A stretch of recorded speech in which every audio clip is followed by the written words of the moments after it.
இன்றைய முக்கிய செய்திகள். வில்லியனூர் மற்றும் சுற்றுவட்டார பகுதிகளில் உள்ள ரவுடிகளின் வீடுகளில் மேற்கு எஸ்பி வம்சிதர் ரெட்டி தலைமையில் திடீர் சோதனை. புதுச்சேரி கவர்னர் மாளிகை இடம் மாறுகின்றது. கவர்னர் மாளிகை இடமாற்றம் செய்ய கவர்னர் தமிழிசை ஒப்புதல்.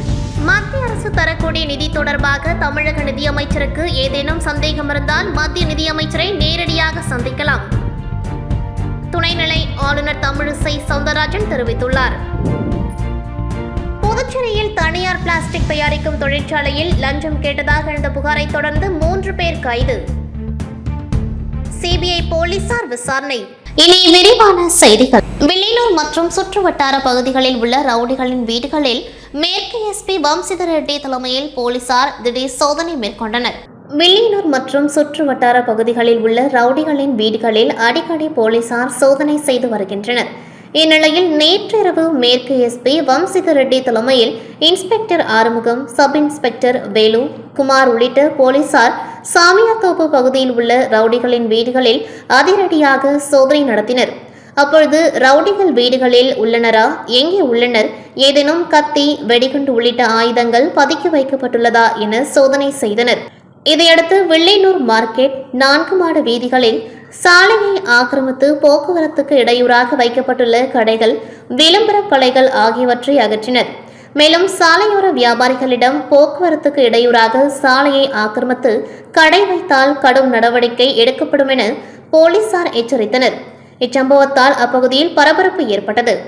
புதுவை கடற்கரை சாலையை ஒட்டியுள்ள 200 ஆண்டுகால பழமையான பிரெஞ்சு கட்டிடத்தில் கவர்னர் மாளிகை செயல்பட்டு வருகின்றது.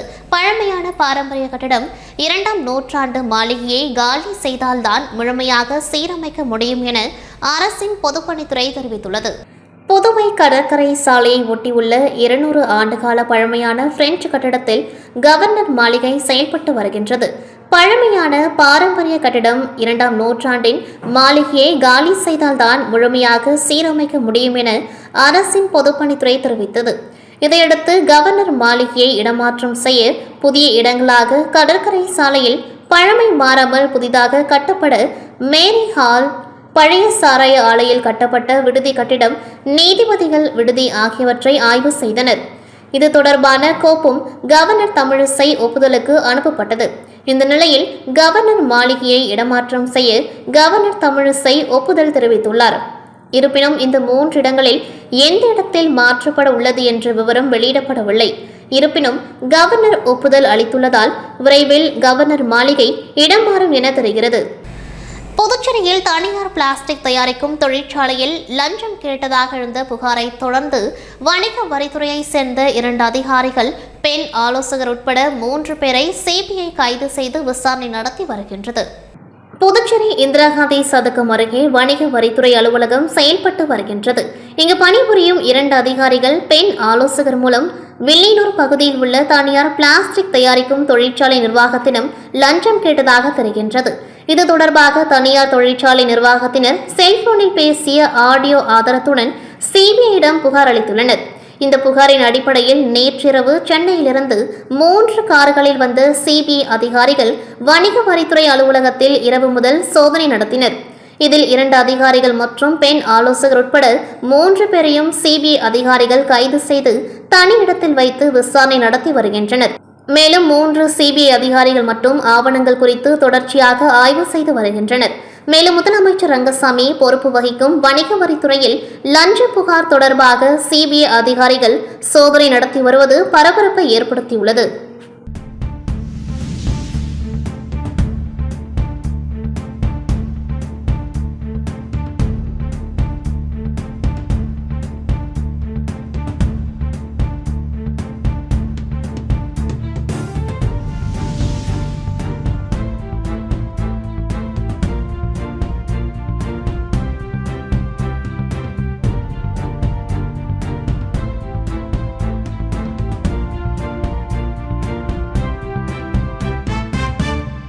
மத்திய அரசு தரக்கூடிய நிதி தொடர்பாக தமிழக நிதியமைச்சருக்கு ஏதேனும் சந்தேகம் இருந்தால் மத்திய நிதியமைச்சரை நேரடியாக சந்தித்து அதனை தீர்த்து கொள்ள வேண்டும் என துணைநிலை ஆளுநர் தமிழிசை சவுந்தரராஜன் தெரிவித்துள்ளார்.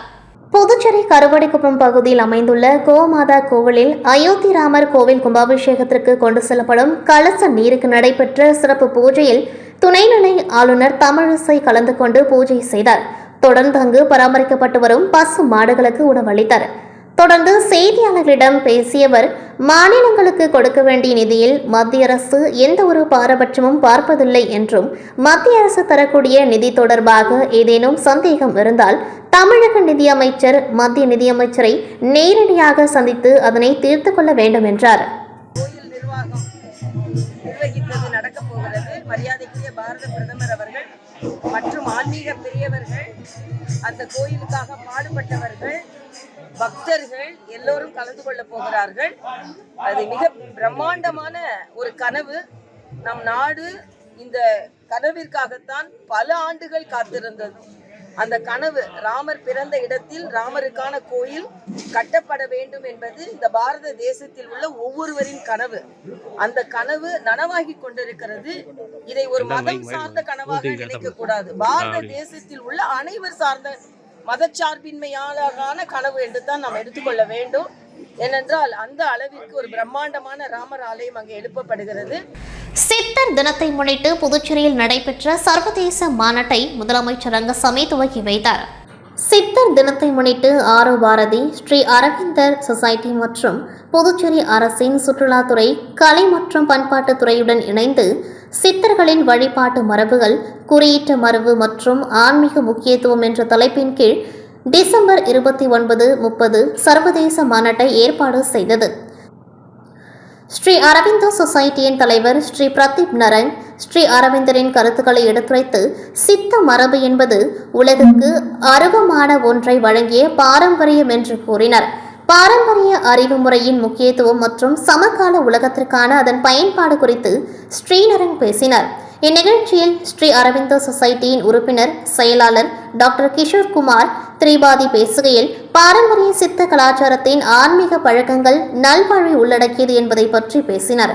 சித்தர்கள் மீதான ஸ்ரீ அரவிந்தரது பார்வையை எடுத்துக்காட்டி சிறப்பு கூறும் வகையில் சித்த பாரம்பரியம் தலைமுறைகளாக பாரம்பரிய அறிவமைப்புகளை பிரதிபலிக்கிறது என்பதையும், ஆன்மீக அம்சங்களை குணப்படுத்தும் நடைமுறைகளுடன் ஒருங்கிணைப்பு தன்மை பற்றியும் மற்றும் மனிதகுலத்தின் கலாச்சார மற்றும் ஆன்மீக பாரம்பரியத்தின் முக்கிய பகுதியாக இது கருதப்படுகின்றது என்பதையும் கூறினார். திருக்கைலாய பரம்பரை, மயிலம் பொம்மபுர ஆதீனம், ஸ்ரீ சிவஞான பாளைய சுவாமிகள் ஆன்மீகத்தின் முக்கியத்துவம் மற்றும் சமூக நலனுக்கு ஆன்மீகம் எவ்வாறு உதவுகிறது என்பது போன்ற பல்வேறு தலைப்புகளில் உரையாற்றினார். அவர் இந்தியா முழுவதும் உள்ள பக்தி பாடல்களின் முக்கியத்துவத்தை விளக்கினார். நமது அன்றாட வாழ்வில் ஒழுக்கம் மற்றும் பொறுப்புகளின் அவசியத்தை எடுத்துரைத்தார். இந்த பாராட்டு விழாவில் ஸ்ரீலஸ்ரீ கனகசபை சுவாமிகள், புதுச்சேரி அம்பலத்தாட சுவாமிகள் திருமணம், புதுச்சேரி அரசின் செயலாளர் டாக்டர் ஜெயந்தகுமார் IAS, பாண்டிச்சேரி பல்கலைக்கழகத்தின் துணைவேந்தர் பேராசிரியர் தரணிகரசு, டாக்டர் கிஷோர் குமார் திரிபாதி, உறுப்பினர் செயலாளர் ஆரோ பாரதி, ஸ்ரீ அரவிந்தோ சொசைட்டி, ஸ்ரீ அரவிந்தோ சொசைட்டியின் ஆரோ பாரதியின் இணை இயக்குனர் சாரோ திரிபாதி மற்றும் ஸ்ரீவி களியபெருமாள் இயக்குனர் கலை மற்றும் கலாச்சாரத்துறை உள்ளிட்டோர் கலந்து கொண்டு விழாவை சிறப்பித்தனர். புனித சூசையப்பர் க்ளூனி மேல்நிலைப் பள்ளியில் 6ஆம் வகுப்பு முதல் 9ஆம் வகுப்பு வரையிலான மாணவிகளின் கைவினைப் பொருட்கள் கண்காட்சி நடைபெற்றது. புனித சூசையப்பர் க்ளூனி மேல்நிலைப் பள்ளியில் 6ஆம் வகுப்பு முதல் 9ஆம் வகுப்பு வரையிலான மாணவிகளின் கைவினைப் பொருட்கள் கண்காட்சி நடைபெற்றது. மாணவிகளின் திறமைகளை வளர்ப்பதற்கும் வெளிப்படுத்துவதற்கும் க்ளூனி பள்ளி வளாகத்தில் கைவினைப் பொருட்கள் கண்காட்சி நடத்தப்பட்டது. இங்கு கண்ணாடி ஓவியம் தீட்டுதல், ஃபேன்சி நகைகள் தயாரித்தல், களிமண் வேலைப்பாடுகள், சுவர் அலங்கார பொருட்கள், மண்பானை ஓவியம் வரைதல், பட்டு நூல் கொண்டு வளையல்கள் செய்தல், காதணிகள் மற்றும் ஐஸ்கிரீம் ஸ்டிக்ஸ் கொண்டு கலைப்பொருட்கள் தயாரித்தல் போன்ற பல்வேறு வகையான பயிற்சிகள் அளிக்கப்பட்டு மாணவிகள் தனித்திறமையுடன் தயாரித்த பல்வேறு வகையான கைவினைப் பொருட்கள் பெற்றோர்கள் பார்வைக்கு வைக்கப்பட்டிருந்தது. இக்கண்காட்சியை பள்ளி முதல்வர் அருட் சகோதரி ரோஸ்னி அவர்கள் பார்வையிட்டு மாணவிகளின் திறமைகளை வெகுவாக பாராட்டினார். இக்கண்காட்சிக்கான ஏற்பாடுகளை ஓவிய ஆசிரியை ஜெயந்தி அவர்கள் செய்திருந்தார். பார்வைக்கு வைக்கப்பட்ட இக்கண்காட்சியினை மாணவிகளும் பெற்றோர்களும் ஆர்வமுடன் கண்டு மகிழ்ந்தனர்.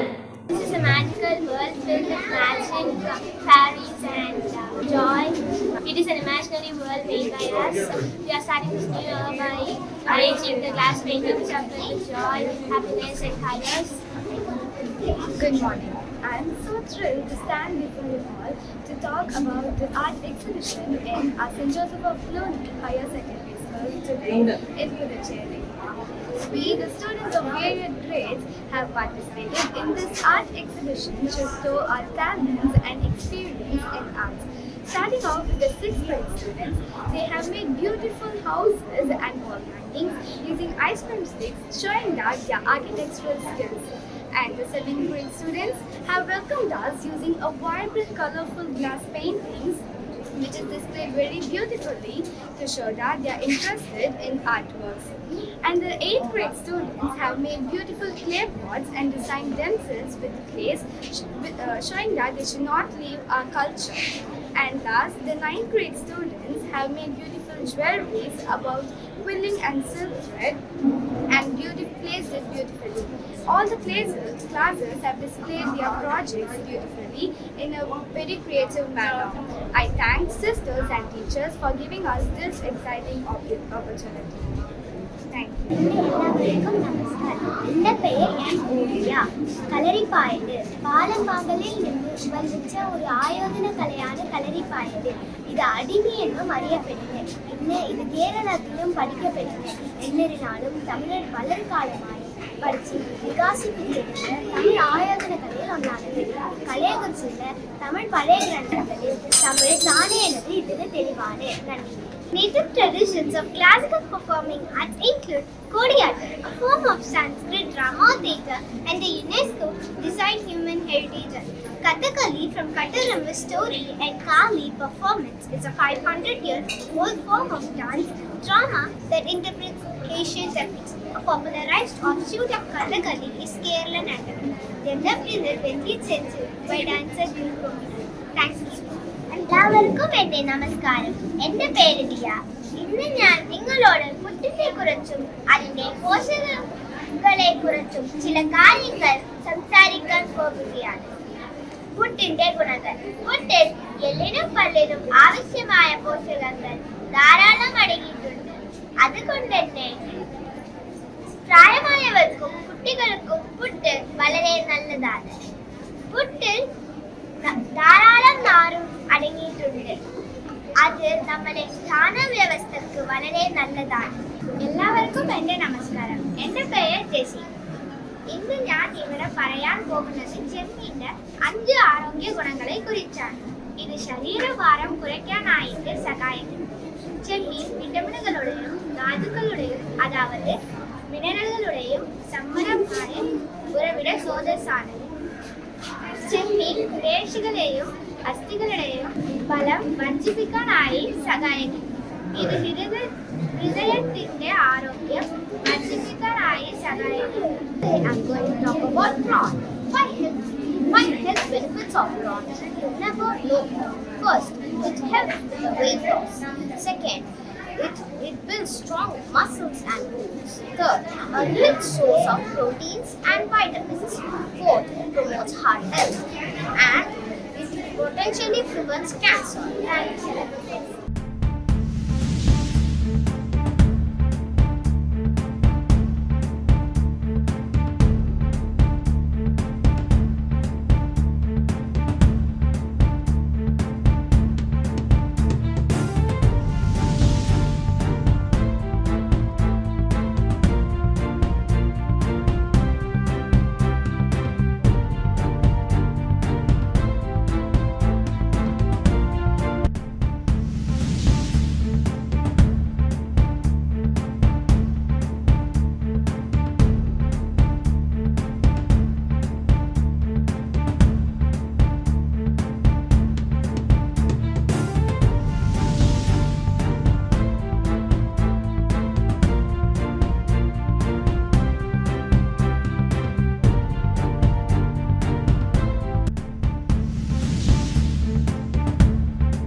அரசு திட்டங்கள் குறித்து விழிப்புணர்வு ஏற்படுத்த விக்ஷித் பாரத் சங்கல்ப் யாத்ரா பயண நிகழ்ச்சியில் துணைநிலை ஆளுநர் தமிழிசை சவுந்தரராஜன் கலந்து கொண்டு நலத்திட்டங்களை வழங்கினார்.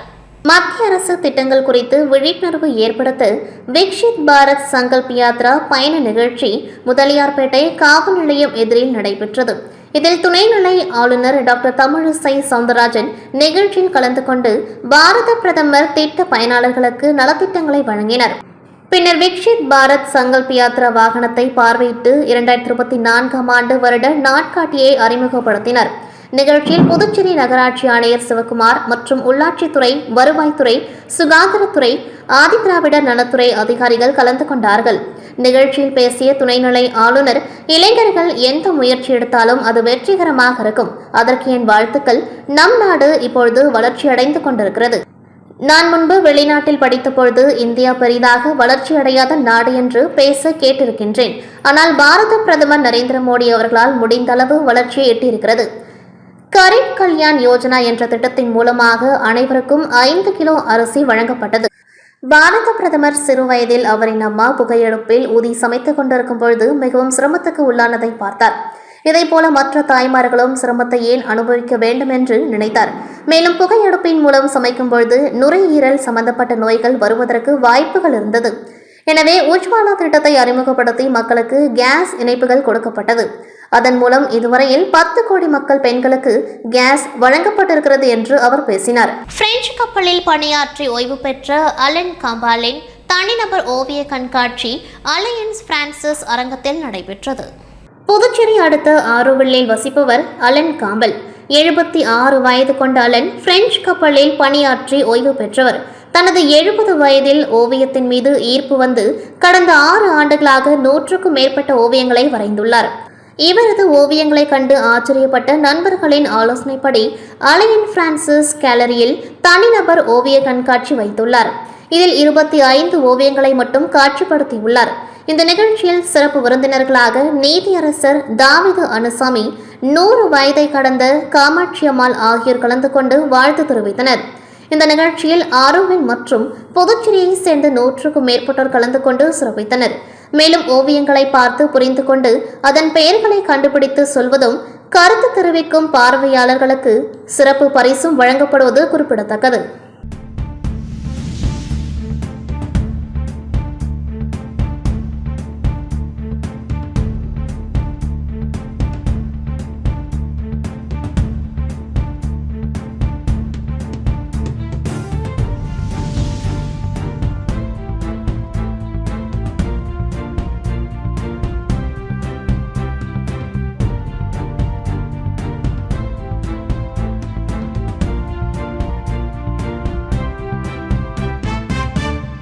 தேசிய கண் பார்வை இழப்பு தடுப்பு திட்டம் புதுச்சேரி அரசு கல்வித்துறை இணைந்து நடத்தும் மாணவர்களுக்கு கண் குறைபாடுகள் கண்டறிவது பற்றிய பயிற்சி முகாம் இன்று 2வது நாளாக 200 ஆசிரியர்களுக்கு நடைபெற்றது.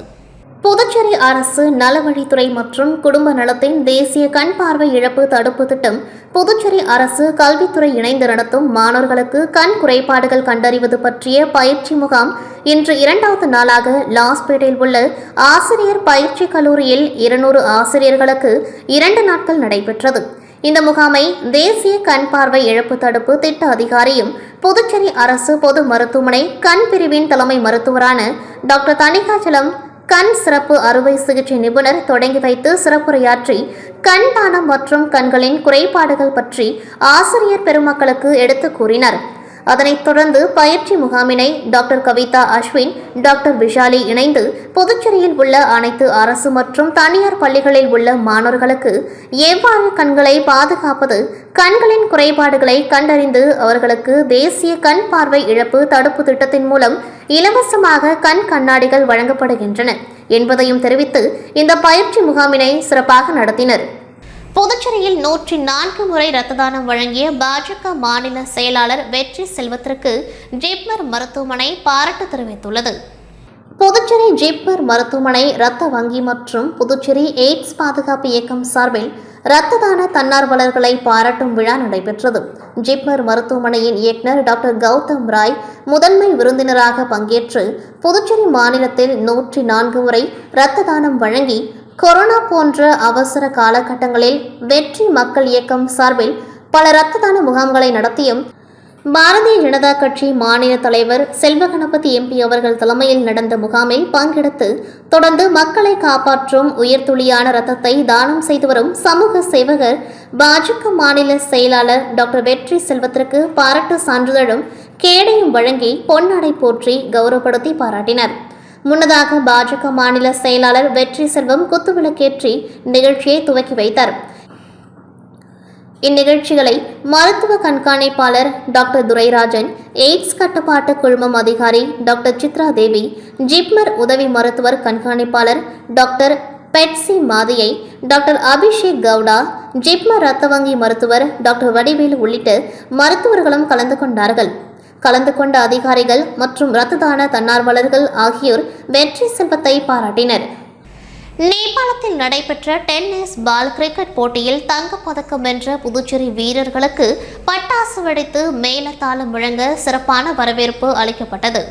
ஆசிய நாடுகளுக்கிடையான டென்னிஸ் பால் கிரிக்கெட் போட்டி டிசம்பர் 30, 31 மற்றும் ஜனவரி 1 ஆகிய 3 நாட்கள் நேபாளத்தில் நடைபெற்றது. இதில் இந்தியா, நேபாளம், இலங்கை, பூடான், சிங்கப்பூர், வங்கதேசம் உள்ளிட்ட 6 நாடுகள் பங்கேற்றன. இதில் புதுச்சேரி வீரர்களை கொண்ட இந்திய அணியும் பங்கேற்று சிறப்பான ஆட்டத்தை வெளிப்படுத்தியது.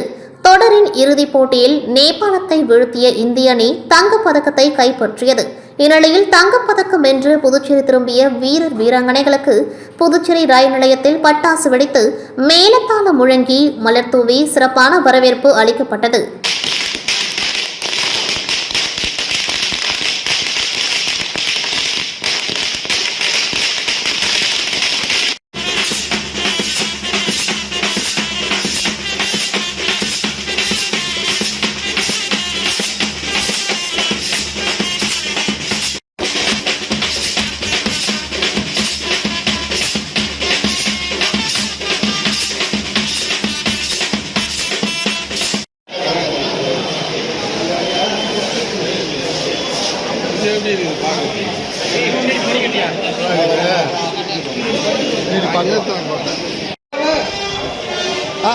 சக்தி கோச்சிங் சென்டர் சார்பாக ஹோம் கார்டு இலவச மாதிரி தேர்வு கோச்சிங் சென்டர் வளாகத்தில் நடைபெற்றது. சக்தி கோச்சிங் சென்டர் சார்பாக ஹோம் கார்டு இலவச மாதிரி தேர்வு கோச்சிங் சென்டர் வளாகத்தில் நடைபெற்றது. இதில் 100க்கும் மேற்பட்ட மாணவ மாணவிகள் இலவச மாதிரி தேர்வை எழுதினார்கள். சக்தி கோச்சிங் சென்டர் மேலாளர் முரளிதரன் கூறுகையில், எங்கள் மையம் சார்பாக ஹோம் கார்டு இலவச மாதிரி தேர்வு நடைபெறுகின்றது. இதில் பங்கு பெறும் மாணவ மாணவிகளுக்கு முக்கிய வினாவிடை அடங்கிய கையேடு இலவசமாக வழங்கப்படுகின்றது. மேலும் ஹோம் கார்டு சிறப்பு பயிற்சி வகுப்புகள் வரும் 10ஆம் தேதி முதல் ஆரம்பமாகிறது. பேட்ச் 1 தினசரி காலை 10 முதல் 12, பேட்ச் 2 தினசரி மாலை 6 முதல் 8, பயிற்சி கட்டணம் ரூபாய் 4000 என்று கூறினார். இதில் சிறப்பு அழைப்பாளராக லைஃப் லைன் ட்ரெய்னர் சென்டர் மேலாளர் மதன்குமார் கலந்து கொண்டு சிறப்புரையாற்றினார்.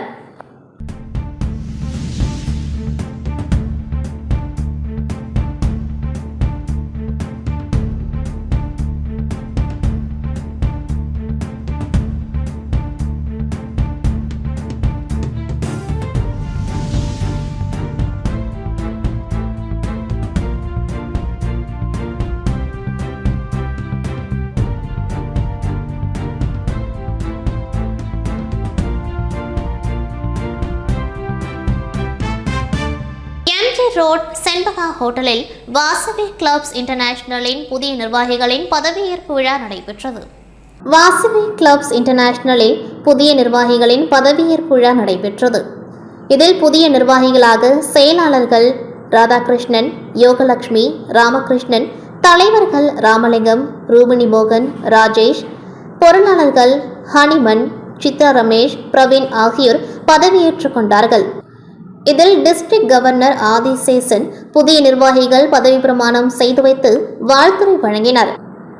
நிகழ்ச்சியில் cabinet secretary Balamurugan, cabinet treasurer Sathishkumar, vice governor Murali Gupta, vice governor Samudra Rajakumar, district in charge club expansion Vijayan, district in charge training Yuvanapriya Jayaganesh, Prathapan, Ravichandran, Santhoshkumar, Ganesh Babu, Preethi, Shanthi, Ramesh, Srikanth ஆகியோர் வாழ்த்துரை வழங்கினர். இந்நிகழ்ச்சியில் செயலாளர்கள் ராமலிங்கம், உதயராணி, உமா, தலைவர்கள் சிவகுமார், பிரீத்தி, நரசிம்மன், பொருளாளர்கள் ராஜேஷ், ரூபினி மோகன், ஆனந்த் ஆகியோர் கலந்து கொண்டு சிறப்பித்தனர். மீண்டும் இன்றைய முக்கிய செய்திகள்.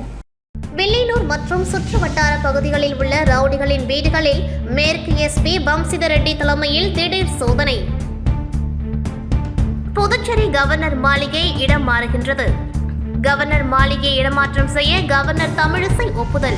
மத்திய அரசு தரக்கூடிய நிதி தொடர்பாக தமிழக நிதியமைச்சருக்கு ஏதேனும் சந்தேகம் இருந்தால் மத்திய நிதியமைச்சரை நேரடியாக சந்திக்கலாம். துணைநிலை ஆளுநர் தமிழிசை சவுந்தரராஜன் தெரிவித்துள்ளார். புதுச்சேரியில் தனியார் பிளாஸ்டிக் தயாரிக்கும் தொழிற்சாலையில் லஞ்சம் கேட்டதாக எழுந்த புகாரை தொடர்ந்து 3 பேர் கைது. சிபிஐ போலீசார் விசாரணை.